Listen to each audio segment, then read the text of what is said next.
আমি তো তোমায় একটু কোনো কথা নয়, নিজের কাজ নিজে করুন, বুঝলেন? অন্দরমহলে আমার অনেক কাজ আছে। নিজের কাজ নিজে করব? আমি তোমার স্বামী, আমি তোমার কাছে এইটুকু আবদার করতে পারি না? হ্যাঁ,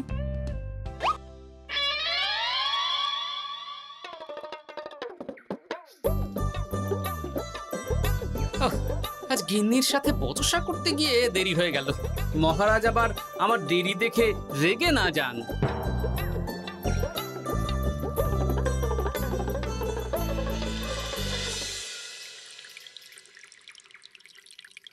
হ্যাঁ, তুমি কথাটা খুব একটা মন্দ বলনি মন্ত্রী। এতে রাজ্যবাসীরও উপকার হবে, আর রাজকোষেরও খুব একটা চাপ পড়বে না। তাহলে মহারাজ সব ঘরে ঘরে এই বার্তা পৌঁছে দিই। কি এত বড় সাহস তোমার? আমার মুখে মুখে কথা বলছো? যাও, বেরিয়ে যাও বলছি আমার চোখের সামনে থেকে। তোমায় আর দেখতে চাই না। আমি আবার কি বললাম মহারাজ? কি বললে মানে?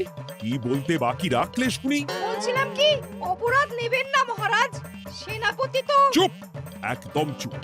আমি মরছি নিজের জ্বালায়, আর তুমি ওই ভুল ভাল বলে আমার মাথা বিগড়ে দিতে চাইছো? মহারাজ রেগে আগুন, এই ছিলেন ঠান্ডা, এই তো মুখে হাসি ছিল, এখন হাতে ডান্ডা। কি বললে কবি? তুমি আমায় অপমান করলে? যাও, এক্ষুনি তোমরা সবাই দূর হয়ে যাও আমার সামনে থেকে। কাউকে চাই না আমি। এই মুহূর্তে রাজসভা আমি শূন্য দেখতে চাই, না হলে আজ সব কটার গর্দান নেব আমি। যাও বলছি।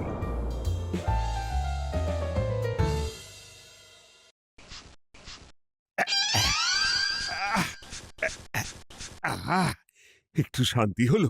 ভেবেছিলাম রাজসভায় করব তাই রে নাই রে, রাজা দিলেন ঘাড় ধাক্কা, এখন সবাই বাইরে। সে তো তোমার জন্য, তুমি তো বেমক্কা একটা এমন কবিতা বললে।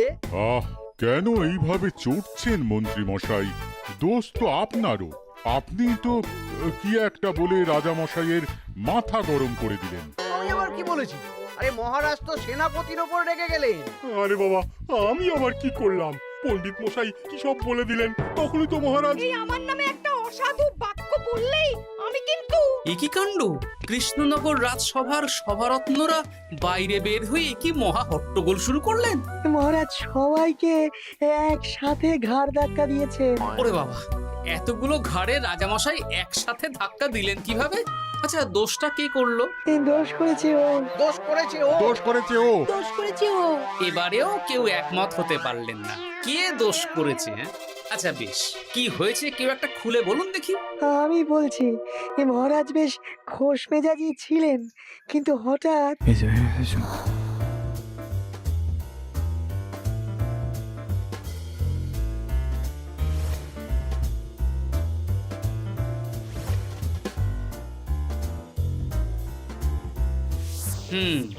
এই কাণ্ড! এ তো ভারী অদ্ভুত রোগ মনে হচ্ছে। মহারাজের আচমকা মাথায় রক্ত চড়ে গেল নাকি? হ্যাঁ, মহারাজ আপনাদের রাজসভায় ডেকেছেন। ওরে বাবা না, যাবো না গো আমি, আমার কাছে আমার প্রাণ সবচেয়ে দামি। আমিও যাব না, নির্ঘাত মহারাজ গর্দান নিতেই ডাকছেন। আমিও যাব না গোপাল, আমারও প্রাণের বড় মায়া। আচ্ছা, এটা কি কোনো কথা হলো? হ্যাঁ, প্রাণের মায়া কার নেই বলুন তো? আর মহারাজ যে গর্দান নিতেই ডাকছেন তার কি কোনো মানে আছে? অন্য কারণও তো হতে পারে। তুমি কি করে বুঝলে? হ্যাঁ, বুঝতে পারিনি, তবে আন্দাজ করেছি। তোমাদের কথাতেই শুনলাম মহারাজ খোশ মেজাজেই ছিলেন, সহসা রেগে গেছেন। আবার যে সহসা খোশ মেজাজেই ফেরেননি, তাই কি বলা যায়? এটা তুমি বলনি তো মন্দ। চলো সবে ফিরিয়ে আনি রাজসভার ছন্দ। আরে গোপাল, এসো এসো এসো। তা এত দেরি করলে কেন?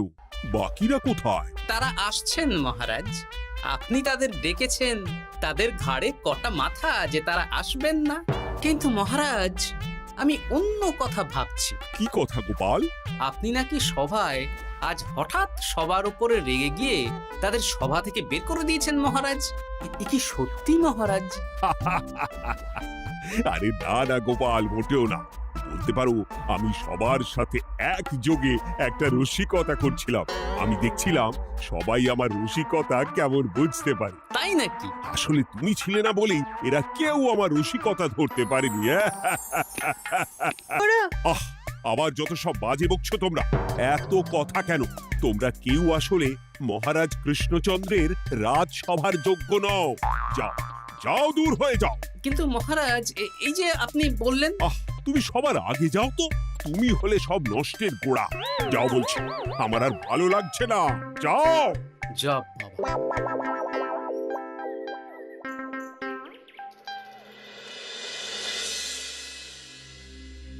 কি বুঝছেন? না না না, আমি তো সবই ঠিক দেখছি রানীমা। হ্যাঁ, এটা ঠিক যে নারীর গতি কিঞ্চিত চঞ্চল বটে, তবে তা তো হতেই পারে। বাকি সবটাই ঠিকই আছে। তাহলে এমন হচ্ছে কেন? মহারাজ এইভাবে যখন তখন রেগে যাচ্ছেন কেন? আজ শুনলাম আপনাদের সভা থেকে দুবার বের করে দিয়েছেন, আবার ফিরিয়ে এনেছেন। হুম হুম হুম আমি ওষুধ পাঠিয়ে দিচ্ছি, আর মহারাজের কিঞ্চিত বিশ্রামের দরকার। হ্যাঁ, তোমার মাথা আর আমার মুন্ডু। বলি, আমি বিশ্রাম নিলে রাজকার্যকে চালাবে শুনি তুমি, নাকি ওই অকর্মার ঢেকি মন্ত্রী? না মানে ওই আমি। যাও, আর আমার কথা বলতে ভালো লাগছে না। আমাকে একটু একা থাকতে দাও।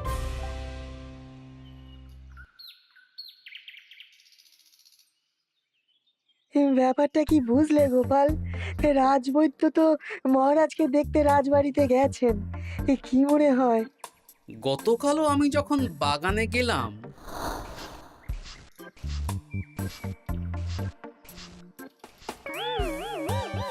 গোপাল, তোমার কি মনে হয় মহারাজকে কোন রোগে ধরেছে?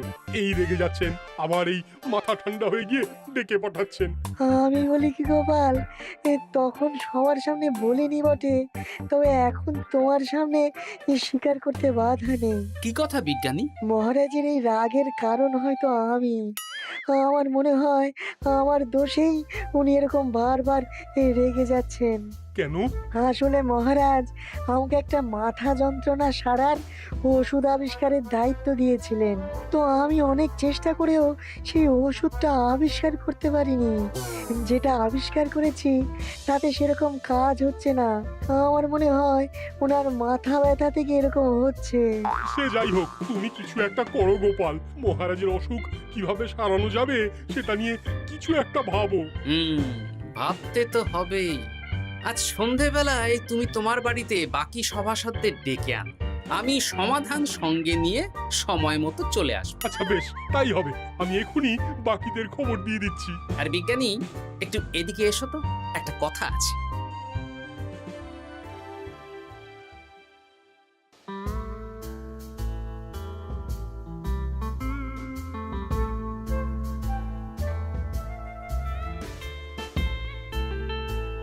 গো, বলি এইভাবে ঘুরলে কি মহারাজের ব্যামো সেরে যাবে? তা সারবে না। তার চেয়ে এক কাজ করি, কিছুটা আলু আর ছোলা সেদ্ধ করেছি, তার সাথে নুন, লঙ্কার গুঁড়ো আর লেবু দিয়ে মেখে আলু কাবলি বানিয়ে দিই, কি বলো? হ্যাঁ, দাও দাও দাও, মন্দ হয় না।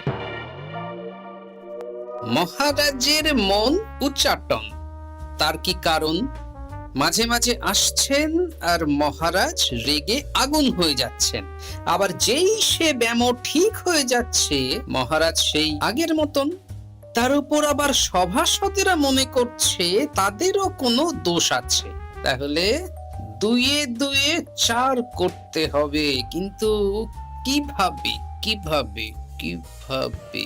এই নাও আলু কাবলি খেয়ে পেট ঠান্ডা করে নাও দেখি। হ্যাঁ, বেশ কিছুদিন আগে বিজ্ঞানী লেবুর রসের জাদুর কথাই তো বলছিল। আচ্ছা গিন্নি, তুমি তোমার বিয়ের সময় তোমার বাবার মুদির দোকানের একটা কাঠের ছোট বাক্স পেয়েছিলে না, যাতে শ্বশুর মশাই মোহর রাখতেন? উমা, সে বাক্স তো ঝুলকালি মেখে আছে গো, তা দিয়ে তোমার কি হবে? ঝুলকালি লেগেছে? বাবা বাবা বাবা, তাতে তো আমার কাজ আরো ভালো হবে। যাও যাও যাও, নিয়ে এসো দেখি। আমি ততক্ষণে বেশ খানিকটা অদৃশ্য কালি বানিয়ে ফেলি। না না, আমি তো বলছি মহারাজের কোনো রোগ নেই, সামান্য উদ্বেগ ছাড়া আর কোনো সমস্যাই নেই মহারাজের। তাহলে মহারাজ আমাদের এই তুর্কি নাচন কেন নাচাচ্ছেন শুনি, মস্করা করে? তাই তো উত্তর জানা চাই তো। আর এই যে এত জরুরি তলব পাঠিয়ে গোপাল আমাদের ডেকে পাঠালো, তার তো টিকিরও দেখা নেই। গোপাল কি করবে শুনি? যে রোগ আদপেই নেই সেই রোগ কিনা ওই গোপাল ছাড়াবে? আমার তো বিশ্বাসই হয় না। বিশ্বাসে মিলায় বস্তু, তর্কে বহু দূর, তাই না মন্ত্রী মশাই? পেলে গোপাল, মহারাজের রোগ সারাবার কোনো উপায় পেলে? আচ্ছা গোপাল, রাজবৈদ্য বলেছেন মহারাজের কোনোই অসুখ নেই, তা তুমি কি সারাবে শুনি? হ্যাঁ, রোগ হয়তো রাজবৈদ্য মশাই ধরতে পারেননি, কিন্তু কিছু তো আছেই যার জন্য মহারাজ এমন আচরণ করছেন, তাই না? তা তুমি বলো না মহারাজ এমন কেন করছেন, আর কি তার সমাধান? এক এক করে বলি। আমি ভেবে দেখলাম এর জন্য আমরাই দায়ী। বলো কি?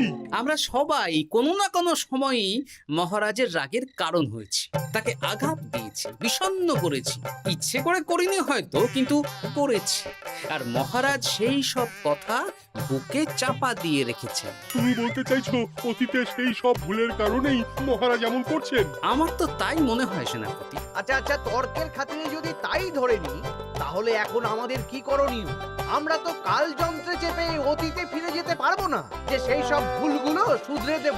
তা হয়তো হবে না, কিন্তু কিংকর্তব্য বিমূঢ় বাবার আদেশ যদি মানি, তাহলে এই সমস্যার সমাধান সম্ভব মন্ত্রী মশাই। কি বললে?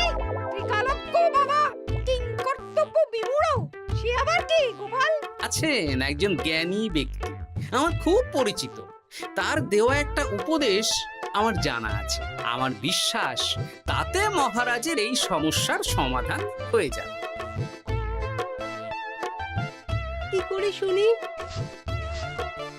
এই কালি হলো অদৃশ্য কালি। কলম দিয়ে অদৃশ্য কালিতে কাগজের উপর লিখতে হবে। কি লিখতে হবে? লিখতে হবে যে মহারাজের সাথে অতি সাম্প্রতিক কালে আমরা যা যা অন্যায় করেছি তাই লিখতে হবে। কোনো মিথ্যে কথা লেখা যাবে না। তবে চিন্তা নেই, অদৃশ্য কালি, ফলে কেউ কারো লেখা পড়তে পারবে না। এইবার এই কাগজ ভাঁজ করে ফেলে দিতে হবে এই বাক্সে। বাক্সে তালা, তার চাবি থাকবে মন্ত্রী মশাইয়ের কাছে। আবার আমার কাছে কেন? পরে যাতে কোনো সন্দেহ না করেন, যা সন্দেহবাতিক মৌন আপনার। বললে এইবার এই বাক্স সারা রাত নদীর ধারে বটতলায় পড়ে থাকবে, চাঁদের আলো পান করবে। তারপর সকালে আমরা সবার সামনে এই বাক্স ফেলে দেব নদীর জলে। সবার অন্যায় সারা রাত চাঁদের আলো পান করে শুদ্ধ হয়ে ভেসে যাবে নদীর জলে। ব্যাস ব্যাস, আমরা সবাই পাপ মুক্ত হয়ে যাব। একদম সবাই শুদ্ধ হয়ে যাব, আর মহারাজের ব্যামো সেরে যাবে। কিন্তু তুমি কোনো চালাকি করছো না তো গোপাল? অদৃশ্য কালিতে লেখার সাথে আমি আর কোন চালাকি করব মন্ত্রী মশাই? দেখুন, আমি একটা কাগজে লিখছি। কি কিছু বোঝা যাচ্ছে? সত্যি তো কিছু বোঝা যাচ্ছে না যে আদৌ কিছু লেখা হয়েছে কি হয়নি। তাহলে লেখা শুরু করা যাক। এক এক করে লিখুন আর কাগজ ভাঁজ করে বাক্সে ভরে দিন। আর হ্যাঁ, একদম মিথ্যে কথা লিখবেন না, তাহলে কিন্তু লেখাগুলো অদৃশ্য থাকবে না, ফুটে উঠবে। আচ্ছা গোপাল, বুঝেছি। কলম কালি মন, লেখে 3 জন। মিথ্যে কথা লিখে দিলেই ঘটবে অঘটন। আমি বাক্সটা নদীর পাড়ে সঠিক জায়গায় রেখে আসব। তারপর কাল সকালে সবাই মিলে এই বাক্স ফেলে দেব নদীর জল। ঠিক আছে?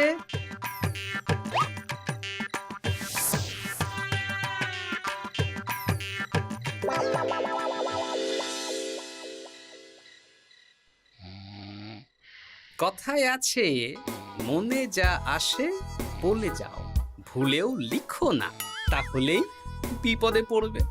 এদিকে কেমন সবাই নিজের নিজের দোষ লিখে বাক্সে ফেলে দিয়েছে। ভাগ্যিস আমি সবার লেখা কাগজগুলো রাতের অন্ধকারে বের করে আনলাম। ভাগ্যিস আমি সবার লেখা কাগজগুলো রাতের অন্ধকারে বের করে আনলাম।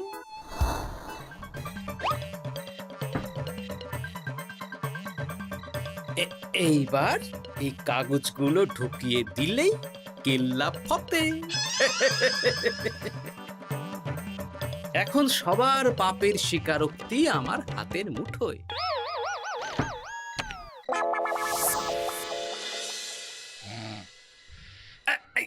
আরে, ও মা গো, ও বাবা গো, বলি নাক ডেকে তো ঘুমোচ্ছ, আর পিঠটা একটু চুলকিয়ে দাও দেখি। ধুত্তারি, এই জন্যই তো মাথাটা যায় গরম হয়ে। আরে, এই সহজ ব্যাপারটাই তো আমি বুঝতে পারিনি। মহারাজের অসুখ তাহলে এই। যাক, এই রাতের বেলাতেই একসাথে একটা ঢিল পেয়ে গেছি। এক ঢিলে মারবো 2 পাখি। রাজার অসুখও সারবে, আবার সব কটা পাজি শায়েস্তাও হবে। হ্যাঁ,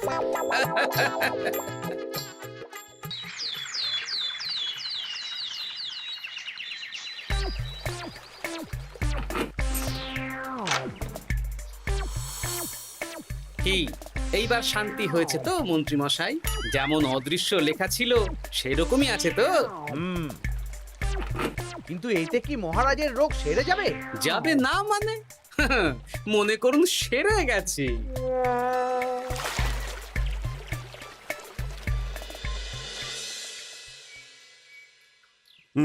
তাহলে আজকে সভার কাজ শুরু করা যাক। ক্ষমা করবেন মহারাজ, সবার কাজ শুরু করার আগে একটা দরকারি কাজ আগে করা দরকার। না হলে আবার কখন আপনি আমাদের কারো উপর রেগে যাবেন আর আমাদের সভা থেকে তাড়িয়ে দেবেন, তার তো ঠিক নেই, তাই না? গোপাল, আর বিরক্ত করো না। আমার এত সাহস নেই মহারাজ যে আমি আপনাকে বিরক্ত করব। আমি তো জানি নিজের পিঠ যখন নিজে চুলকোনো যায় না, আর কেউ থাকে না সেই পিঠ চুলকিয়ে দেবার মতো, তখন কিরকম বিরক্তি জেগে ওঠে, তাই না মহারাজ? এ কি গোপাল, তুমি এত কিছু কি করে জানো? জানাই তো আমার কাজ মহারাজ।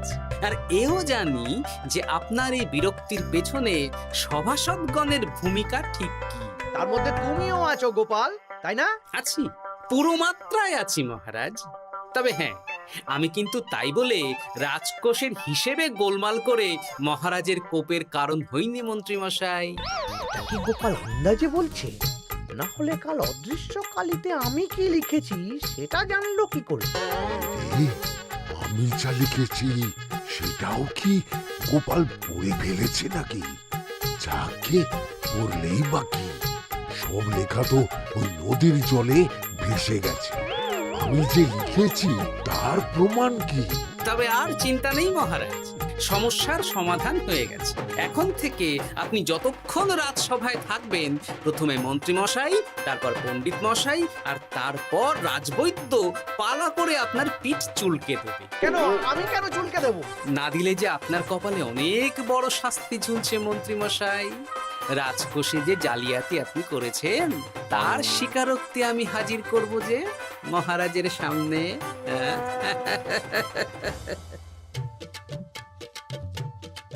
এই নিন মহারাজ, মন্ত্রী মশাইয়ের পাপের স্বীকারোক্তি। আপনি আগে মন্ত্রী মশাইয়ের লেখাটা পড়ুন, তারপর একে একে সকলের স্বীকারোক্তি দিচ্ছি। এ কি মন্ত্রী, তুমি রাজকোষ থেকে 500 মোহর চুরি করেছো, আর তার বদলে সেই হিসেব তুমি পুকুর পাড় বাঁধানোর খরচ হিসেবে দেখিয়েছো। এই সেরেছি, এটা ফুটে উঠলো কি করে? সে অনেক কাণ্ড মন্ত্রী মশাই, বাকিদের সবারটাই আছে, এত জেনে কাজ কি?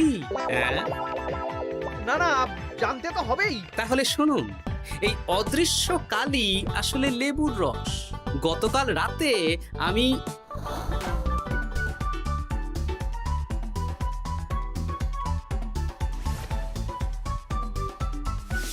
এবার লেবুর রসে অদৃশ্য লেখা কেন বা কিভাবে ফুটে উঠলো সেটা বিজ্ঞানী বোঝাবে। লেবুর রসে লেখা আগুনের তাপে ধরলে ফুটে ওঠে, কারণ লেবুর রসে থাকা অম্ল কাগজের সাথে থাকা শ্বেতসারের সাথে বিক্রিয়া করে, এবং তাপ পেলে সেই বিক্রিয়া দ্রুত হয়ে কাগজের শ্বেতসার রাসায়নিকভাবে পরিবর্তিত হয়ে গাঢ় রং ধারণ করে, গাঢ় রং ধারণ করে। অনেকদিন আগে বিজ্ঞানীর কাছে ব্যাপারটা জেনেছিলাম, আজ কাজে করে দেখালাম। এবার মন্ত্রী মশাই দেখুন, মহারাজের সেবা করা ভালো না তার বদলে চাবুক খাওয়া ভালো?